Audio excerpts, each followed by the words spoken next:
Asana or warrior is actually 3 different postures. We've got warrior 1, warrior 2 and warrior 3. Now there's a little bit of a difference with all of them. I'm going to go through warrior 1 and warrior 2 because they're very similar. But they all create this amazing foundation of strength, and there's a lot of different coaching points in there that allows you to get the most out of this posture. Let's have a look. Now the way that I like to coach warrior 1 and 2 is by allowing us to step back into the posture. That just gives us a little bit of a sneak peek into warrior 3, which I'm not going to be covering today, but it just allows us to build a little bit of single leg strength and stability without saying too much about it. What I'll do is I'll show you warrior 2 and then we'll break it down and do it together.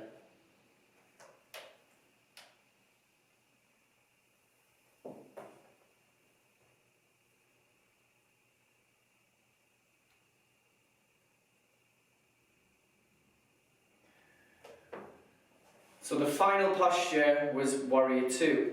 Now, the way that we set up with warrior 2, I like to think about building this foundation of strength at the bottom first.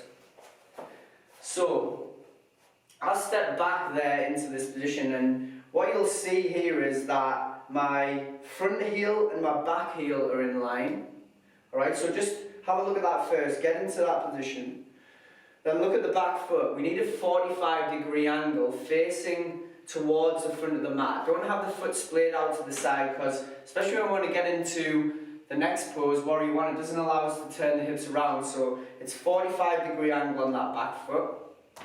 Now, we have got a straight leg on this front leg for warrior 2 or warrior 1. We've got a bend in the knee, alright? And if you find that you've got a really short stance, then probably your knee's going to come over your toes. So you need to have a nice big stance that allows you to sink down through the hips and create this 90-degree angle through the front knee.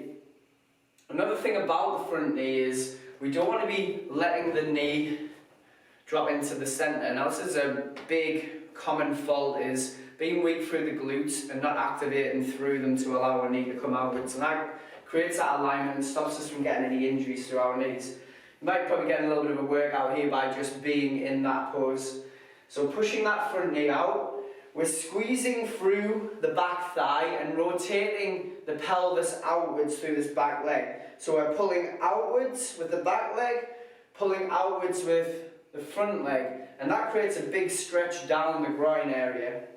Now we've got that stable base support now. You try to get the heel down on the floor, and you have the weight through the heel of the front foot. Now you peel the hands up.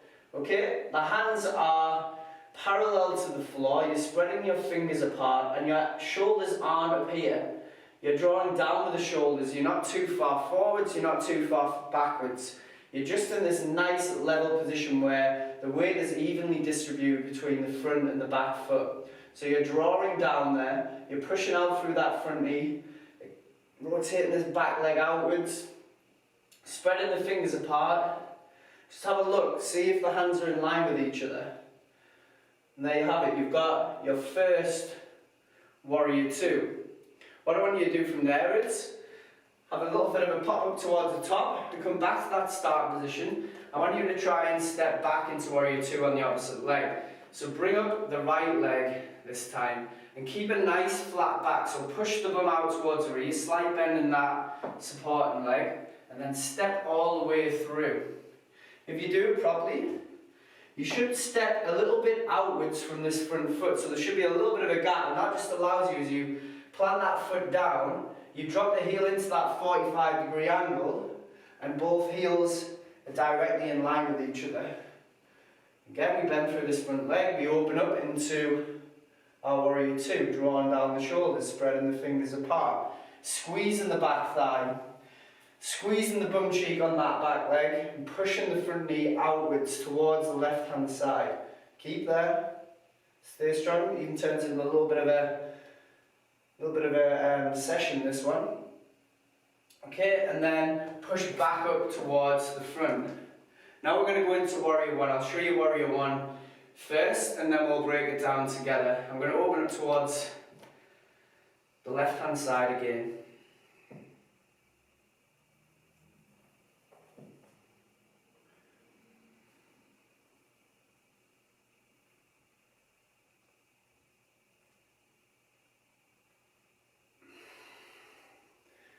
So that finishing posture was warrior one. Warrior one is, I think it's a little bit more stressful through your posterior chain, through a lot of the back musculature. And the only difference between warrior one and warrior two is in warrior one, you're raising your arms above your head rather than having them out like so. So set up that same stable base support. Have a step back if you haven't done it. Yeah. Make sure you're activating through the back bum cheek, through the thigh and the back leg, and pushing that front knee outwards. Now, a little bit of a difference here, because when we're in warrior two, we're sort of opening out towards the left hand side of the mat. With this one, we're trying to turn the hips through, and that's why we need that 45-degree angle on that back leg. We sink through the hips, and then you take your hands down by your sides and you sweep them up.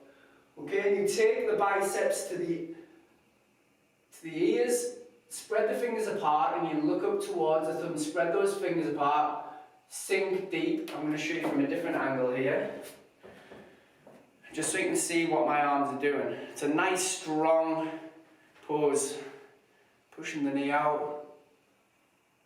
See how I've got my arms pinned in? Okay, just take a little bit of a rest there. And come back up towards that top position. Straighten through the front leg, push up towards the front. Alright, here we go. Right foot comes towards the front, bend slightly through that left knee, start to hinge through. Step back, big step, big step. You know, if that's too hard for you, then just take a step back, get into the position. It doesn't have to be perfect, especially if this is you doing yoga for the first time. So bend through that front knee, create that strong foundation of strength, twist the hips through towards the front of the mat, sweep the hands into the sky, pin those biceps in towards the ears, and I want you to pull the shoulders up towards the sky, pierce the sky with the fingertips. Spread the fingers apart. Feel all that back body engage. Good. Come down towards heart center. Big push up, back towards the top. And there you have it. Warrior one, warrior two. Maybe it's time to move on to warrior three, or go through some of the other postures. A great place to go next is fierce pose. Watch it.